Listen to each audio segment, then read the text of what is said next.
रांची में निकली एक बारात खूब चर्चा में है। ये बारात बेटी के ससुराल के लिए विदाई की खातिर नहीं, बल्कि ससुराल की प्रताड़ना से मुक्ति के लिए निकली। पिता ने ससुराल में शोषित प्रताड़ित हो रही विवाहित पुत्री को वापस अपने घर लाने के लिए बैंड बाजा और आतिशबाजी के साथ बारात निकाली।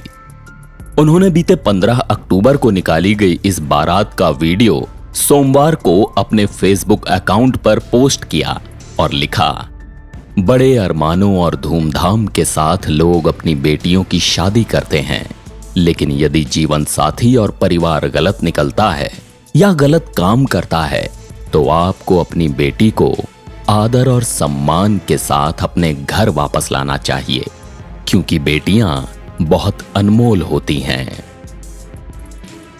इस साहसी पिता का नाम है प्रेम गुप्ता, जो रांची के कैलाश नगर कुम्हार टोली के रहने वाले हैं। उनका कहना है कि 28 अप्रैल 2022 को उन्होंने बड़े अरमानों और धूम धड़ाके के साथ बेटी साक्षी गुप्ता की शादी सचिन कुमार नामक युवक से की।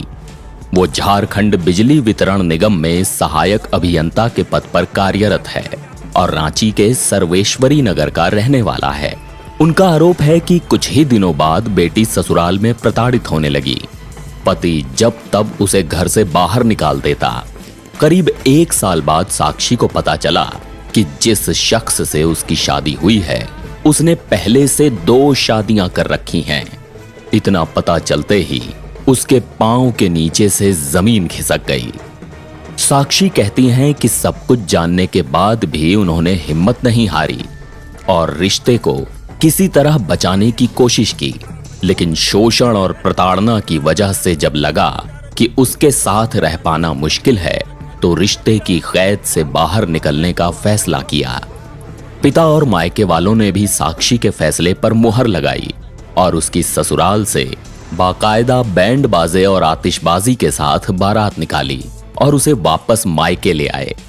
प्रेम गुप्ता कहते हैं कि बेटी के शोषण से मुक्त होने की खुशी में उन्होंने ये कदम उठाया। साक्षी ने तलाक के लिए कोर्ट में केस फाइल किया है। लड़के ने गुजारा भत्ता देने की बात कही है। जल्द ही तलाक पर कानूनी तौर पर मुहर लग जाने की उम्मीद है। एनबीटी ऑनलाइन की रिपोर्ट।